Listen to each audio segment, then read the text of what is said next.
السلام عليكم.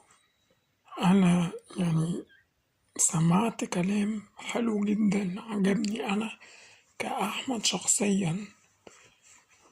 الدنيا إيجار قديم احنا عايشين فيها، بنعمله فيها الحسنات وبنعمله فيها الحاجات الحلوة والخير، عشان ده بيوصلنا للتمليك. التمليك دي اللي هي الجنة، ما لا عين رأت ولا أذن سمعت ولا خطر على قلب بشر.